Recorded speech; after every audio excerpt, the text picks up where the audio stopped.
சாந்தி 9/2/2026 காலை முரளி பாப் தாதா மதுபன்.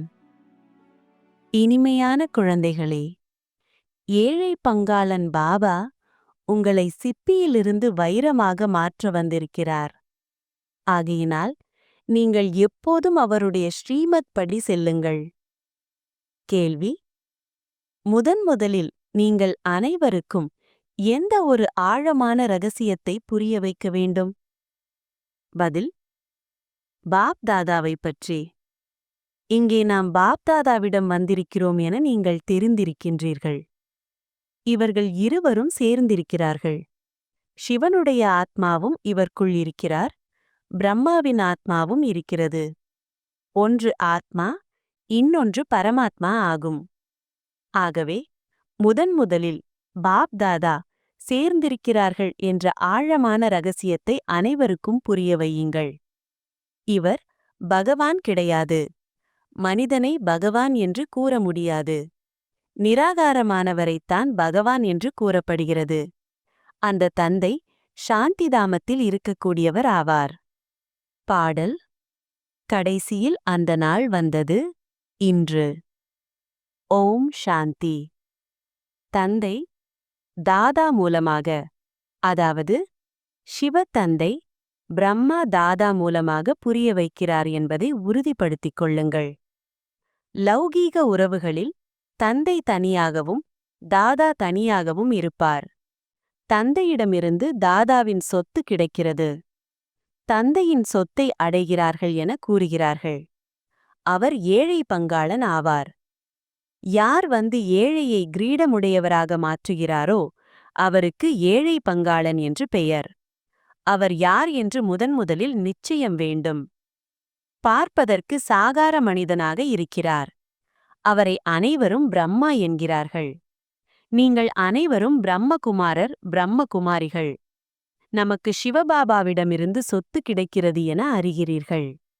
அனைவருக்கும் தந்தையாகிய அவர் சொத்தை வழங்குவதற்காக வந்திருக்கிறார். அப்பா சுகத்தின் சொத்தை கொடுக்கிறார். பின் அரை கல்பத்திற்குப் பிறகு ராவணன் துக்கத்தின் சாபம் கொடுக்கிறான். பக்தி மார்க்கத்தில் பகவானை தேடுவதற்காக அலைந்து ஏமாறுகிறார்கள். யாருக்கும் கிடைக்கவில்லை. தாயும் நீயே, தந்தையும் நீயே என பாரதவாசிகள் பாடுகிறார்கள். தாங்கள் வரும்போது தாங்கள் ஒருவர் மட்டுமே, எங்களுக்கு வேறு யாரும் கிடையாது என்று கூறுகிறார்கள். வேறு யார் மீதும் நாங்கள் பற்று வைக்க மாட்டோம், எங்களுக்கு சிவபாபா ஒருவரே என்கின்றனர். இந்த தந்தை ஏழை பங்காளன் என நீங்கள் அறிகிறீர்கள். ஏழையை செல்வந்தராக மாற்றக்கூடியவர், கூழாங்கல்லை வைரம் போன்று மாற்றக்கூடியவர். அதாவது கலியுக தூய்மை இழந்த ஏழைகளை சத்தியுகத்தின் கிரீடமணிந்தவர்களாக மாற்றுவதற்காக தந்தை வந்திருக்கிறார். இங்கே நாம் பாப்தாதாவிடம் வந்திருக்கிறோம் என குழந்தைகள் அறிகிறீர்கள். இவர்கள் இருவரும் ஒன்றாக இருக்கிறார்கள். சிவனுடைய ஆத்மாவும் இவர்க்குள் இருக்கிறது, பிரம்மாவின் ஆத்மாவும் இருக்கிறது. இருவரும் இருக்கிறார்கள் அல்லவா? ஒன்று ஆத்மா, இன்னொன்று பரமாத்மா ஆகும். நீங்கள் அனைவரும் ஆத்மாக்கள். ஆத்மாக்கள் பரமாத்மாவை விட்டு பிரிந்து நீண்ட காலம் என பாடப்படுகிறது. முதல் நம்பரில் சந்திக்கக்கூடியவர்கள் ஆத்மாக்களாகிய நீங்களே. அதாவது பரமாத்மா தந்தையை சந்திக்கக்கூடிய ஆத்மாக்களே. அவரை ஓ கடவுளே, தந்தையே என்று அழைக்கிறார்கள். நீங்கள் அவருடைய குழந்தைகளாகிவிட்டீர்கள். தந்தையிடமிருந்து நிச்சயம் சொத்து கிடைக்கிறது. பாரதம் கிரீடமணிந்ததாக இருந்தது. இப்போது அது எவ்வளவு ஏழையாகிவிட்டது என்று பாபா கூறுகின்றார். இப்போது நான் மீண்டும் குழந்தைகளாகிய உங்களை கிரீடமுடையவராக மாற்ற வந்திருக்கிறேன். நீங்கள் டபுள் கிரீடமுடையவராக மாறுகிறீர்கள். ஒன்று தூய்மையின் கிரீடமாகும், அதில் ஒளியை காண்பிக்கிறீர்கள். இன்னொன்று ரத்தினங்கள் பதித்த கிரீடமாகும். எனவே முதலில் பாப்தாதா இணைந்திருக்கிறார்கள் என்ற ஆழமான ரகசியத்தை அனைவருக்கும் புரிய வைக்க வேண்டும். இவர் பகவான் கிடையாது. மனிதனை பகவான் என்று கூற முடியாது. நிராகாரமானவரைத்தான் பகவான் என்று அழைக்கிறோம். அவர் தந்தை சாந்திதாமத்தில் வசிக்கக்கூடியவர் ஆவார். அங்கே நீங்கள் அனைத்து ஆத்மாக்களும் வசிக்கிறீர்கள். அதற்கு நிர்வாண தாமம் மற்றும் சப்தத்திலிருந்து அப்பாற்பட்ட இடம் என்று கூறப்படுகிறது. பிறகு ஆத்மாக்களாகிய நீங்கள் இங்கே சரீரத்தை அணிந்து நடிப்பை நடிக்கிறீர்கள். அரை கல்பம் சுகத்தின் நடிப்பும் அரை கல்பம் துக்கத்தின் நடிப்பும் நடிக்கிறீர்கள். துக்கம் முடியும்போது நான் வருகிறேன் என்று பாபா கூறுகின்றார். இந்த நாடகம் நிச்சயிக்கப்பட்டிருக்கிறது. நாடகத்தை பற்றி பாபா முரளியில் மிகவும் நன்றாக புரிய வைத்திருக்கிறார். அந்த முரளியை குழந்தைகள் படிக்க வேண்டும். இங்கே நீங்கள் பட்டிக்காக வருகிறீர்கள். இங்கே வெளி நினைவுகள் எதுவும் வரக்கூடாது. இங்கே தாய், தந்தை மற்றும் குழந்தைகள். மேலும் இங்கே சூத்திர சம்பிரதாயம் கிடையாது. யார் பிராமணர்கள் கிடையாதோ அவர்களுக்கு சூத்திரன் என்று கூறப்படுகிறது. அவர்களுடைய சங்கம் இங்கே கிடையாது. இங்கே பிராமணர்களின் சங்கம்தான் இருக்கிறது. சிவபாபா பிரம்மா மூலமாக நம்மை ஸ்வர்க்கத்திற்கு அதிபதியாக்குகின்றார் என பிராமண குழந்தைகள் அறிகிறார்கள். இப்போது நாம் அதிபதி கிடையாது. ஏனென்றால் நாம் அழுக்காக இருக்கிறோம். நாம் தூய்மையாக இருந்தோம். பிறகு 84 பிறவியின் சக்கரத்தை சுழற்றி சதோ ரஜோ தமோவில் வந்துள்ளோம். ஏணிப்படியில் 84 பிறவிகளின் கணக்கு எழுதப்பட்டிருக்கிறது. தந்தை உட்கார்ந்து குழந்தைகளுக்கு புரிய வைக்கிறார். எந்த குழந்தைகளை முதன்முதலில் சந்திக்கிறாரோ அவர்கள்தான் முதன்முதலில் சத்தியுகத்தில் வரவேண்டும். நீங்கள் 84 பிறவிகள் எடுத்திருக்கிறீர்கள். படைப்பவர் மற்றும் படைப்பின் அனைத்து ஞானமும் ஒரு தந்தையிடம்தான் இருக்கிறது. அவரே மனித சிருஷ்டியின் விதை ரூபமாக இருக்கிறார்.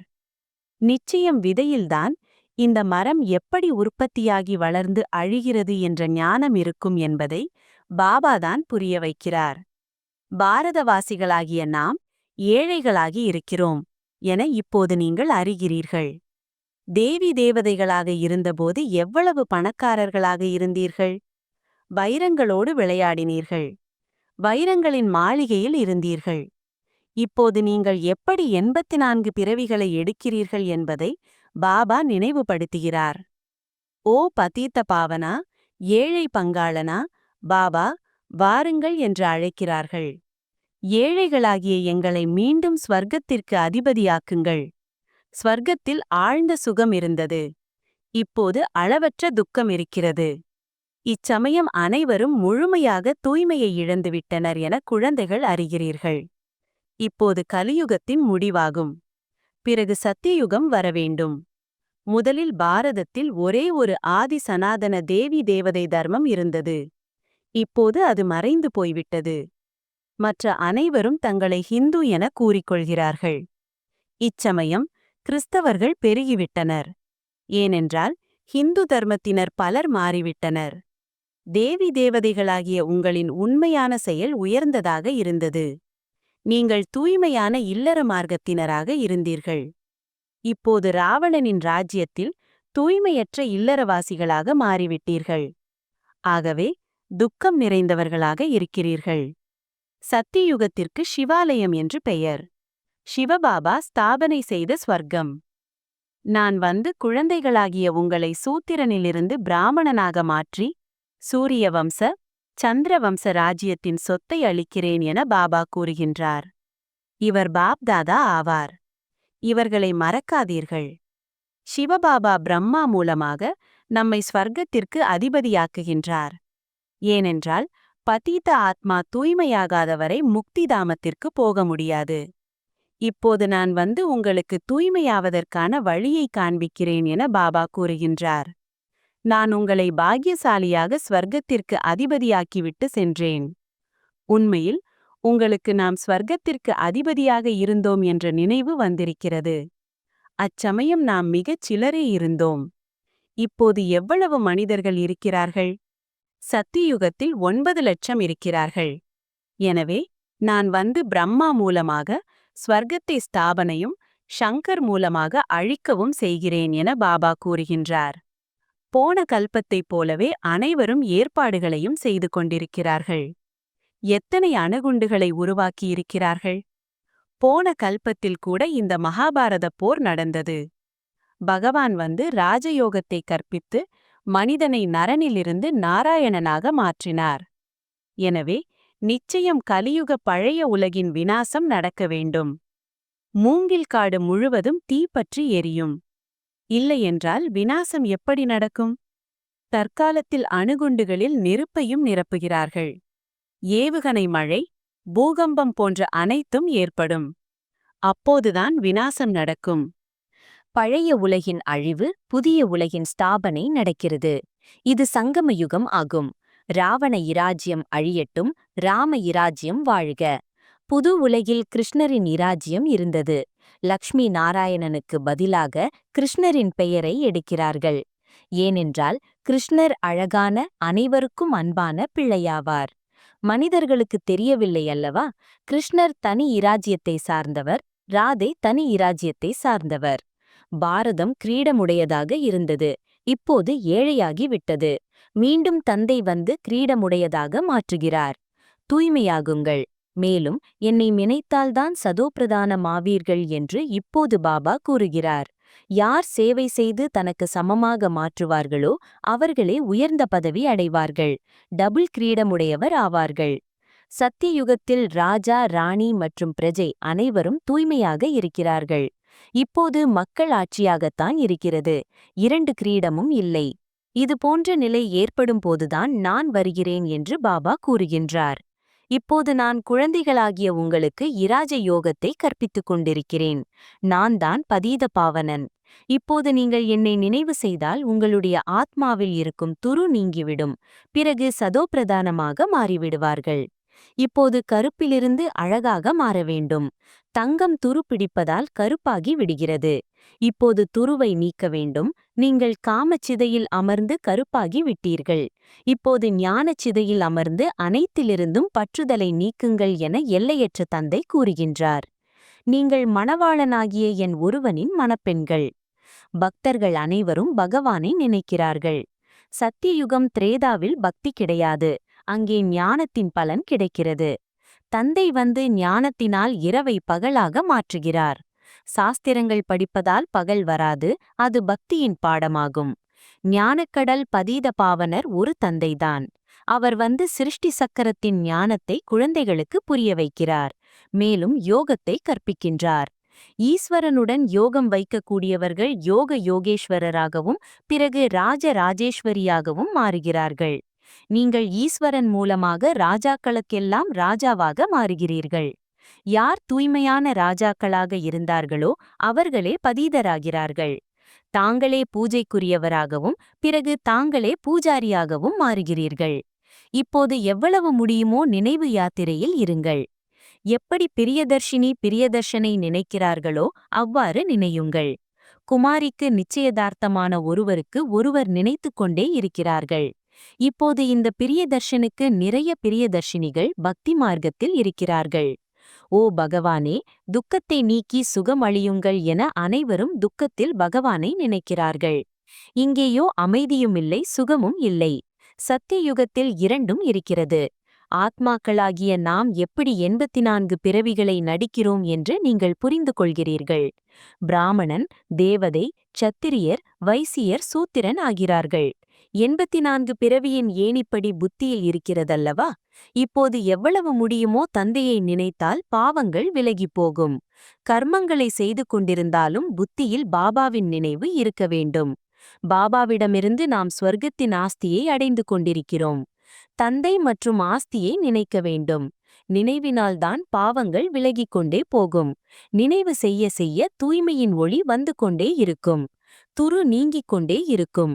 குழந்தைகளால் எவ்வளவு முடியுமோ நேரம் ஒதுக்க நினைப்பதற்கு வழி செய்ய வேண்டும். அதிகாலையில் நேரம் நன்கு கிடைக்கிறது. இந்த முயற்சி செய்ய வேண்டும். குடும்பத்தில் இருங்கள். குழந்தைகளை பார்த்து கொள்ளுங்கள். ஆனால் இது கடைசி பிறவி. தூய்மையாகுங்கள். காமச்சிதையில் விழாதீர்கள். இப்போது நீங்கள் ஞானச்சிதையில் அமர்ந்திருக்கிறீர்கள். இந்த படிப்பு மிகவும் உயர்ந்தது. இதில் தங்க பாத்திரம் வேண்டும். நீங்கள் தந்தையை நினைவு செய்வதால் தங்க பாத்திரம் ஆகிறீர்கள். நினைவு மறப்பதால் இரும்பு பாத்திரம் ஆகிவிடுகிறீர்கள். தந்தையை நினைவு செய்வதால் ஸ்வர்க்கத்திற்கு அதிபதியாவீர்கள். இது மிகவும் எளிதாகும். இதில் தூய்மைதான் முக்கியம். நினைவினால்தான் தூய்மையாக மாறுவீர்கள்.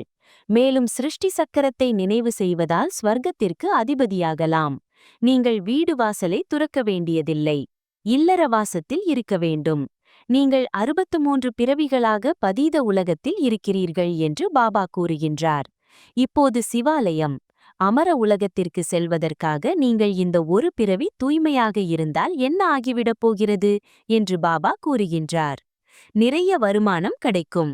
5 விகாரங்களை வெற்றியடைய வேண்டும். அப்போதுதான் உலகத்தை வென்றவராகலாம். இல்லையென்றால் பதவியை அடைய முடியாது. அனைவரும் தான் இறக்க வேண்டும் என்று பாபா கூறுகின்றார். இது கடைசி பிறவி. பிறகு நீங்கள் சென்று புது உலகில் ராஜ்யம் செய்வீர்கள். வைர வைடூரியங்களின் சுரங்கங்கள் நிரம்பிப் போகும். அங்கே நீங்கள் வைர வைடூரியங்களுடன் விளையாடிக் கொண்டிருப்பீர்கள். இப்படிப்பட்ட தந்தையினுடையவராக ஆகிய பிறகு அவருடைய வழிப்படி நடக்க வேண்டுமல்லவா? ஸ்ரீமத்தினால்தான் நீங்கள் சிரேஷ்டமானவர்களாக மாறுவீர்கள். ராவணனின் வழிப்படி நடப்பதால் நீங்கள் தாழ்ந்தவர்களாகி விடுவீர்கள். இப்போது பாபாவின் வழிப்படி நடந்து தமோ பிரதானத்திலிருந்து சதோ பிரதானமாக வேண்டும். தந்தையை நினைக்க வேண்டும். வேறு எந்த துன்பமும் பாபா கொடுப்பதில்லை. பக்தி மார்க்கத்தில் நீங்கள் நிறைய ஏமாற்றம் அடைந்திருக்கிறீர்கள். இப்போது தந்தையை மட்டும் நினையுங்கள். மேலும் சிருஷ்டி சக்கரத்தை நினையுங்கள். சுயதர்சன சக்கரதாரியாகினால் 21 பிறவிகளுக்கு சக்கரவர்த்தி ராஜா ஆகலாம். பலமுறை நீங்கள் ராஜ்யத்தை அடைந்திருக்கிறீர்கள். இழந்தும் இருக்கிறீர்கள். அரைக்கல்பம் சுகம், அரைக்கல்பம் துக்கம். நான் கல்பம் கல்பமாக சங்கமத்தில் வருகிறேன் என்று பாபா கூறுகின்றார். உங்களை சுக உலகிற்கு அதிபதியாக மாற்றுகிறேன். இப்போது உங்களுக்கு நாம் எப்படி சக்கரத்தில் சுழல்கிறோம் என்று நினைவு வந்திருக்கிறது. இந்த சக்கரத்தை புத்தியில் வைக்க வேண்டும். பாபா ஞானக்கடல் ஆவார். இங்கே நீங்கள் எல்லையற்ற தந்தைக்கு முன்பு இருக்கிறீர்கள். உயர்ந்ததிலும் உயர்ந்த பகவான் பிரஜாபிதா பிரம்மா மூலமாக உங்களுக்கு ஆஸ்தியை கொடுக்கின்றார். எனவே இப்போது விநாசம் நடப்பதற்கு முன்பாக தந்தையை நினையுங்கள். தூய்மையாகுங்கள். நல்லது. இனிமையிலும் இனிமையான காணாமல் போய் கண்டெடுக்கப்பட்ட செல்லமான குழந்தைகளுக்கு தாயும் தந்தையுமாகிய பாப்தாதாவின் அன்பு நினைவுகளும் மற்றும் காலை வணக்கம். ஆன்மீக குழந்தைகளுக்கு ஆன்மீக தந்தையின் நமஸ்தே. தாரணைக்கான முக்கிய சாரம். 1. நிரந்தரமாக தந்தையின் நினைவில் இருப்பதற்கு புத்தியை தங்க பாத்திரமாக மாற்ற வேண்டும். காரியங்களை செய்து கொண்டிருந்தாலும் பாபாவின் நினைவு இருக்க வேண்டும். நினைவின் மூலம்தான் தூய்மையின் ஒளி வரும். 2. முரளியை ஒருபோதும் தவறவிடக்கூடாது. நாடகத்தின் ரகசியத்தை சரியான விதத்தில் புரிந்து கொள்ள வேண்டும். பட்டியில் சிறிதும் வெளி உலக நினைவுகள் வரக்கூடாது. வரதானம். ஒருவருக்கொருவர் சிறப்பம்சங்களையே பார்ப்பதும் வர்ணிப்பதுமான சிறப்பியல்புகளால் நிரம்பப் பெற்ற உயர்ந்த தூய அன்னப்பறவை ஆகுக. சங்கம யுகத்தில் ஒவ்வொரு குழந்தைக்கும் ஞானத்தின் மூலமாக ஏதேனும் ஒரு நற்குணம் அவசியம் கிடைத்துள்ளது. எனவே தூய அன்னப்பறவையாகி ஒவ்வொருவிடமும் சிறப்புகளையே பாருங்கள், வர்ணனை செய்யுங்கள். பிறரது குறையோ பலவீனமோ கண்ணில் பட்டாலும் இது அவரதல்ல எனது என உணருங்கள். ஏனெனில் நாம் அனைவரும் ஒரு தந்தையின் பிள்ளைகள், ஒரே குடும்பம், ஒரே மாலையின் மணிகள். தனது குறையை வெளிப்படுத்த மறுப்பதைப் போலவே பிறர் பலவீனத்தையும் வர்ணனை செய்யாதீர்கள். தூய அன்னப்பறவை என்றாலே சிறப்புகளை கிரகித்து பலவீனங்களை அகற்றுபவர். ஸ்லோகன். நேரத்தை மீதப்படுத்தும் தீவிர முயற்சியாளரே சதா வெற்றியாளர். அவ்யக்த சமிக்ஞை. ஒற்றுமை மற்றும் நம்பிக்கை என்னும் சிறப்புகளால் வெற்றி நிரம்பியவராகுக. ஒரே மாதிரியான மணிகள் மாலையில் ஒரே நூலால் கோர்க்கப்படுகின்றன என்ற சிறப்பம்சம் மணிகளுக்கு உள்ளது. அதுபோல் வெற்றி மாலையின் மணிகள் கூட ஒரே வழி, ஒருவருடைய அன்பில் ஒரே நிலையில் நிலைத்திருக்கக்கூடியவர்கள் ஒரே மாதிரி தென்படுவார்களோ அப்போது மாலையில் கோர்க்கப்படுவீர்கள். ஒருவேளை தங்களுக்குள் கருத்து வேறுபாடு இருந்தால் அவர்கள் 2வது, அதாவது 16,000 மாலையில்தான் மணியாக ஆகிவிடுவார்கள். ஓம் சாந்தி.